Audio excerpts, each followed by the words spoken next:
Like the Hebrews, they believed you could commit adultery with your eyes, and secular education was in the hands of the priest, right? Because Yahushua said, when you look at a woman and you wish to lie with her, a woman that's married, you have already committed adultery in your mind, you know. So, and that's another topic, because you had Yahushua who actually came to America. The Aztecs and Mayas, they called him Quetzalcoatl, you know, and like I said, Lord's will, I do a lesson on that too. You know, I did one a while back, a couple years ago, but I have, you know, new information. But, you know, so that was it. Yeah, that was it on this book. I'm gonna go into another book right now. Okay, this book is called Across Before Columbus: Evidence for Transoceanic Contact with the Americas prior to 1492. Okay, edited by Donald Y. Gilmore and Linda S. McElroy. Okay, let's go to page 274.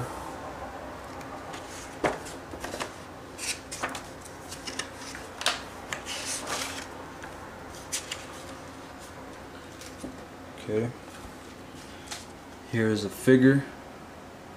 I'm going to read the caption. It says, this stone stela from Tepatl-Axo, Veracruz, Mexico, is in the National Anthropological Museum in Mexico City. And it's going to break it down here. Alright, a stela from Tepatl-Axo, Veracruz, is dated by Maya archaeologists 100 to 300 AD. It is on permanent display at the National Anthropological Museum in Mexico City. It portrays in relief a Mayan dignitary wearing phylacteries like those still worn during morning prayers on weekdays by Orthodox Jewish men. They are called tefillin in Hebrew. Okay. And 275. Right, it says in New Mexico is a site in the Belen district that visitors have for several generations been reaching from the town of Las Lunas, which is located about 30 miles south of Albuquerque. The artifact that has attracted the visitors is a large, heavy inscribed rock in the old Phoenician Hebrew script containing an abridged version of the Ten Commandments. Alright, and you can type it in, Las Lunas stone, New Mexico stone. Alright, and you'll see the image in Google. It says the authenticity of the inscription is indicated by all criteria. The 5 by 6 foot stone slab is part of the mountainside. Both the Indians and the white people of the locality say it was always there. An outstanding archaeologist who does not wish to be named assured me that he had seen on nearby Taylor Mountain text in the same script. Right, and that was a point for this book.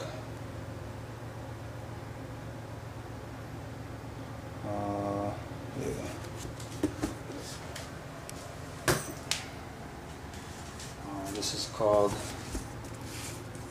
right here, Lost Tribes and Promised Lands by Ronald Sanders, The Origins of American Racism.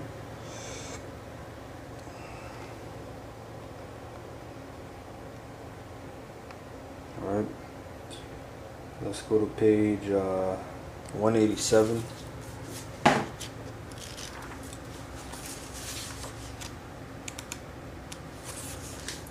Okay. It says, for with increasing frequency and conviction, Duran came to see elements of a Judaic character in the old Aztec religion. At first, this tendency appears only as a fervent search but for Jewish analogies, provoked by Aztec customs such as the eating of only unleavened bread on certain days of the year, the prohibition of drinking liquids after the eating of certain ritual foods, and the use of baths for purifications. In time, this begins to seem to Duran like overwhelming evidence that the Indians are indeed descended from the lost tribes of Israel. Alright, I want to hit up the book of Hosea.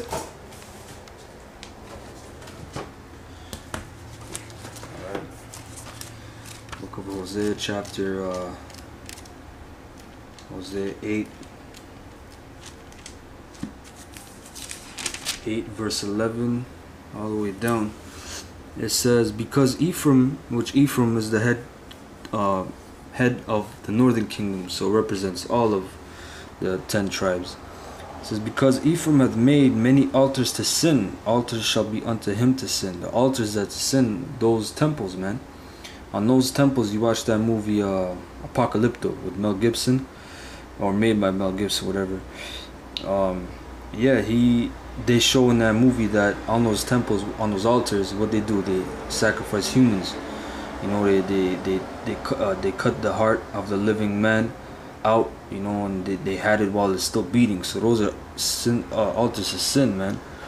I have written to him the great things of my law, but they were counted as a strange thing.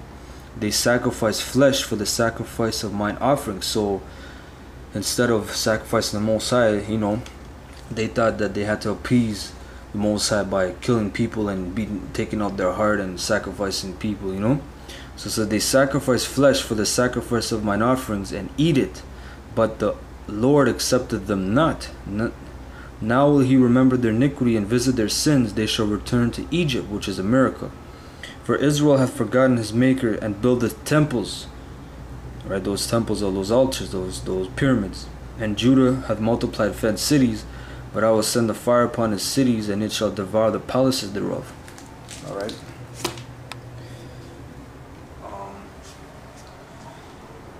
And the final book is the Aztecs.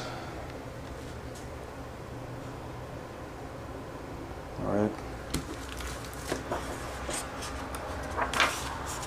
It says the history of the Indies of New Spain by Fray Diego Duran, which we read in that other book, Lost Tribes and Promised Land.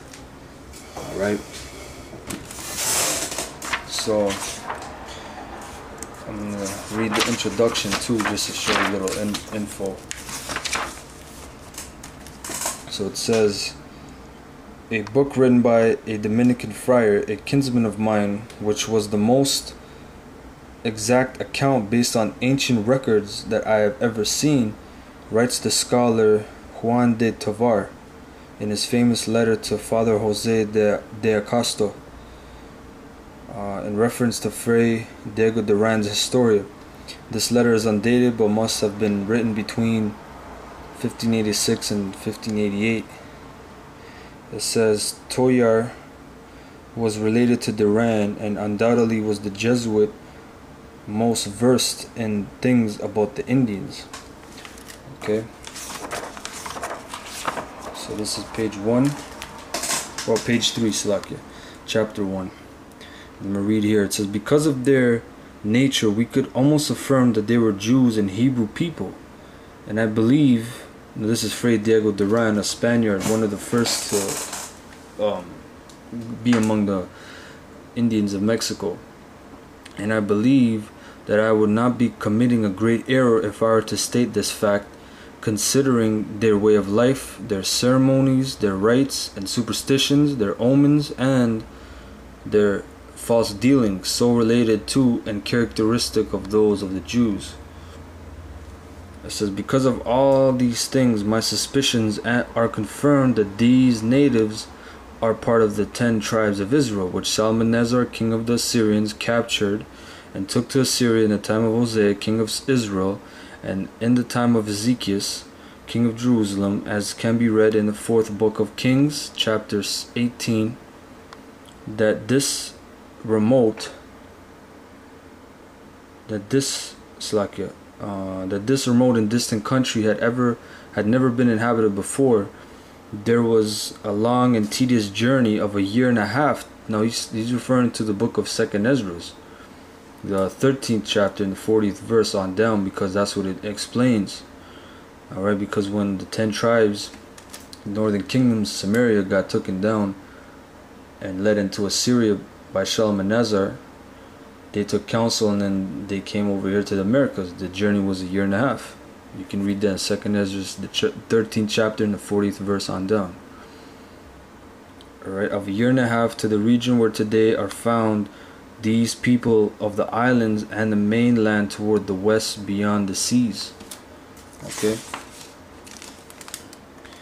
It says, the Indians have traditions regarding a great man who, after suffering many afflictions and persecutions on the part of his countrymen, gathered the multitude of his followers and persuaded them to flee from that persecution to a land where they could live in peace. Having made himself leader of those people, he went to the seashore and moved the water with a rod that he carried in his hand. Then the sea opened, and he and his followers went through. And the enemies, seeing this opening made, went behind him, but the waters returned to their place, and the pursuers were never heard of again. What clearer proof need we that